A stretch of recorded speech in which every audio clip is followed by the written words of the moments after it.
I've been a fan of Brian Mendoza. He actually recently started following me on Instagram. Shout out to him.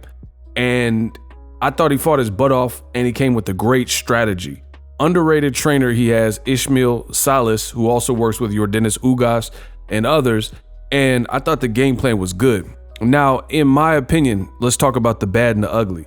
The bad is Sebastian Fundora was undefeated, and he was kind of in line to get a title shot at Jermell Charlo, but this is boxing. So sometimes when you're too prideful, then you can mess up the opportunity that you have. And that's kind of what happened with Sebastian Fundora, because we know in boxing, when you take a loss like that, it's kind of to the back of the line. So Sebastian Fundora, who could have, really after the Tim Tszyu fight, whenever that fight happens, because Tim Tszyu might even take a tune-up fight, and who knows, what if he were to lose, so he would be kind of on standby, and he could have took a softer touch. So in one lane, I give credit to Fundora for taking such a tough fight with Brian Mendoza, but at the same time, this is why you don't take huge risks, because a now undefeated fighter who was in line at a title shot and bigger opportunities was just brutally knocked out.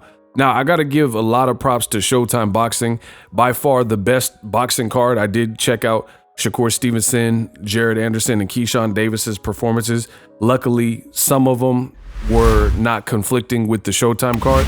But from what I seen, the Brandon Lee fight with Pedro Campa and this Sebastian Fundora, Brian Mendoza, I had a lot of fun with those.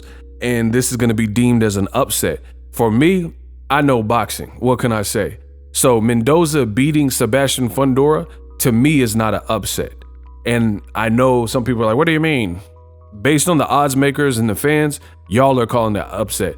But styles make fights.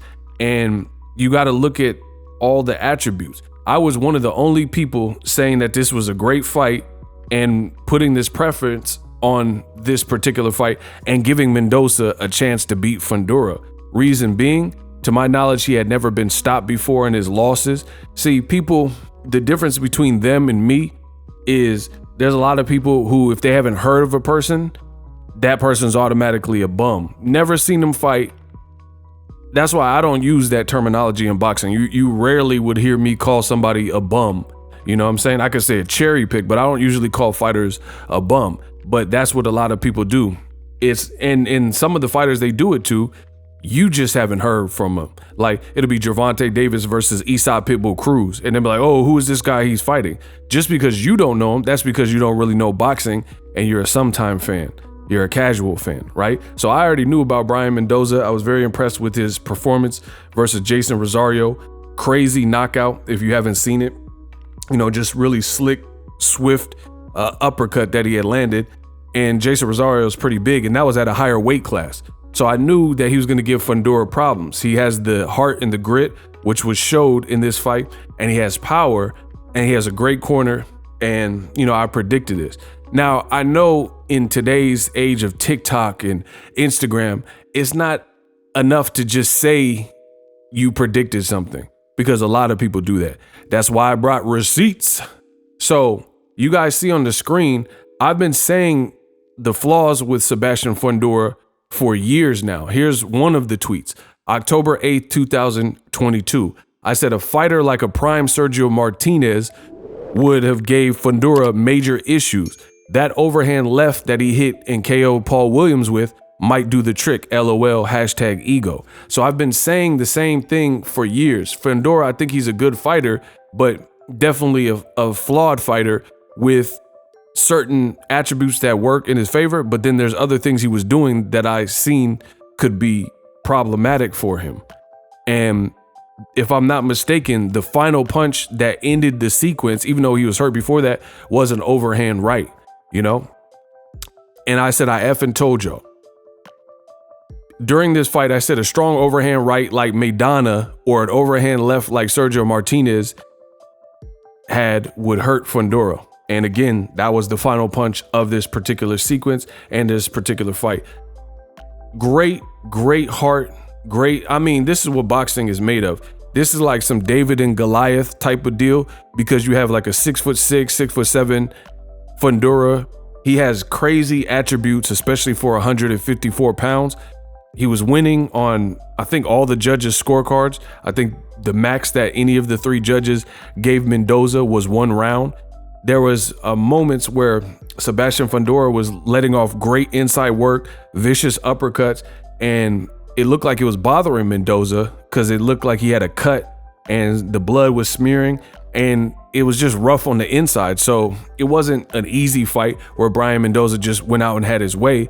He had to really play David in the story, the age-old story of David and the Goliath, and he had to walk through fire to get it. So I'm always going to respect that. Respects to Sebastian Fundora. Again, he took a risk that he didn't need to take. Fortunately for him, it was a risk too far, and Mendoza made him pay. Now, I don't know if they have a rematch clause in the contract, because I would say the favorite would have been Sebastian Fundora, and he's a Samson Lukowicz promoted fighter. So maybe they wrote that into the contract. So we'll see what's next for Fundora and Mendoza.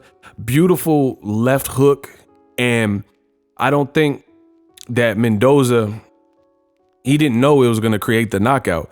But as soon as he landed the left hook, boom, you see this 6'7" Fundora and his legs buckled. He did the Tootsie Roll. And then Mendoza, again, having that fighter spirit, that heart and that instinct, he seen the reaction and that he wasn't fully recovered, and he was switched off from that, and he landed 2 more punches, which just sealed the deal. Fundora, when he was on the canvas, it looked like he didn't know where he was at. So it was a rightful stoppage. Like, it almost looked weird because Fundora kind of came to, but he was so hazy and so dazed. It looked like he was talking to the referee, but you know, I liken it to, just imagine being in REM sleep and you're in the dead of sleep, and then somebody busting your door, you know, put cold water on you and turn the lights on, and they're screaming at you or something. You're just trying to figure it all out. That's how Fundora was acting. Like he didn't even know where he was almost, you know? Because at first I was like, is he quitting? But I don't think he ever recovered. He was just so dazed and like cloudy. I think he just didn't probably know where he was at, kind of deal. Sebastian Fundora, very graceful in his defeat. He said it's boxing, it happens. It looks like I think his dad trains him. His trainer was like, oh man, you know, that was a silly shot you didn't need to get caught with. But realistically speaking, there were some people that were saying Fundora can beat Jermell Charlo. I knew that a fighter with the certain attributes would give a guy like Fundora all the problems in the world, because I've seen it. And like, even in the Jorge Cota fight, I think slowly but surely, we were seeing a little bit more about the flaws of Fundora. You know, from the Jorge Cota fight, definitely the Erickson Lubin fight, who hurt him as well. He just couldn't pull the trigger and get the stoppage. Plus, he had been badly hurt himself in that fight.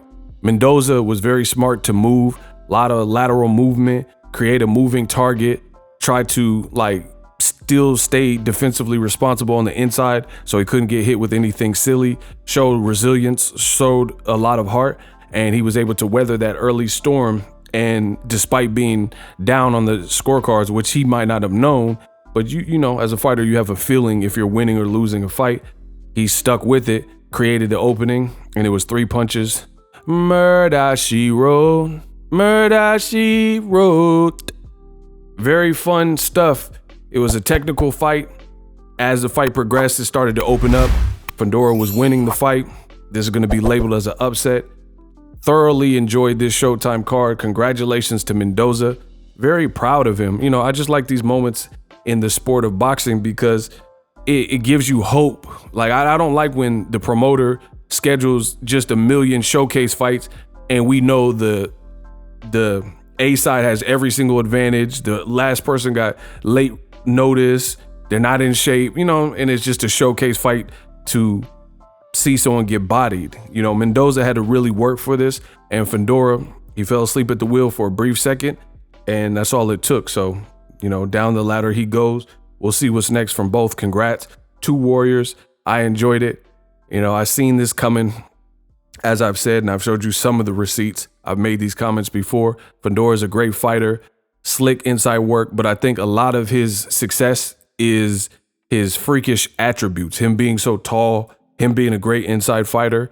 And really the height and the reach of his arms is just like, you have to fight him a certain way. You'll end up tiring yourself out, and he tends to get off. But great stuff. Upset of the year. I know it's only April, but so far this is the biggest fight with the implications to move on. And we've seen an upset. Drop your thoughts in the comment section. I'm the best in the business, and I'm out. Introducing Super Thanks.